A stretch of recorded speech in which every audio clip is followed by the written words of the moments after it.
So I grew up in a Jewish home, and when I was really young, I prayed a lot to God very personally.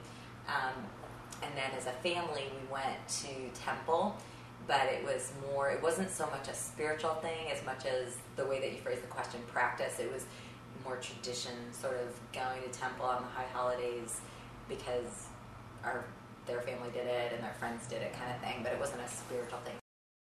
He's from the Midwest, and so am I, so before our sophomore year, we road tripped back to school together, and he had this whole stack of books. So I read this one book of his called The Closing of the American Mind, which is not a Christian book by any stretch, written by a Jewish sociologist at the University of Chicago, Alan Bloom. His whole point was there's actually objective truth out there.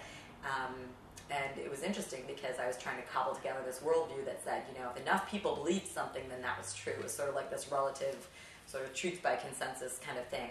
And his whole point was, relativity is a cop-out. It's lazy intellectually, and it doesn't make any sense. So I was like, oh, okay, there's absolute truth. What would that be? And then the thing that filled that gap for me was some apologetics work by C.S. Lewis. And so that kind of filled the gap of, okay, wait, there is absolute truth. What is that absolute truth? Aha, this makes complete sense. This explains all the questions that I have about the world and why it works or doesn't work and why we have a hungering for it to work and yet it's not working. And so it just fit. My parents were divorced at the time, so my father was financing my education. My dad was a much more sort of grounded, rational, head kind of person.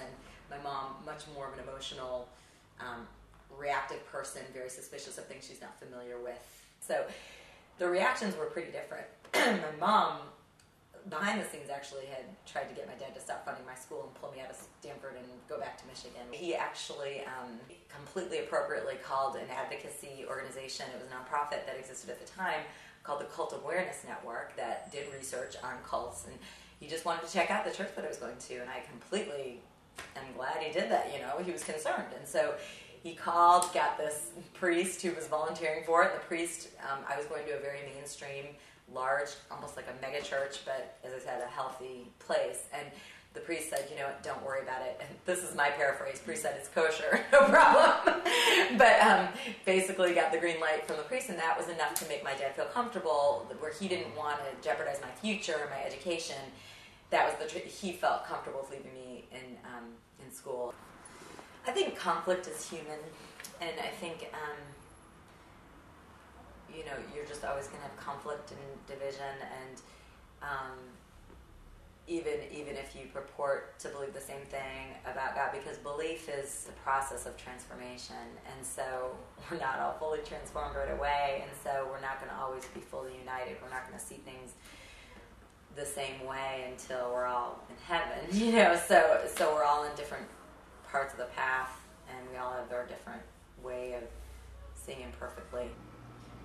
My greatest fear is that it's just some sort of self-actualization thing, which would be completely ironic because we're supposed to be transformed. We're not, that would be just pure selfishness, right? And I believe that becoming a Christian means you become selfless. And so if it's ever just something to help me be psychologically balanced, then that would be tragic to me.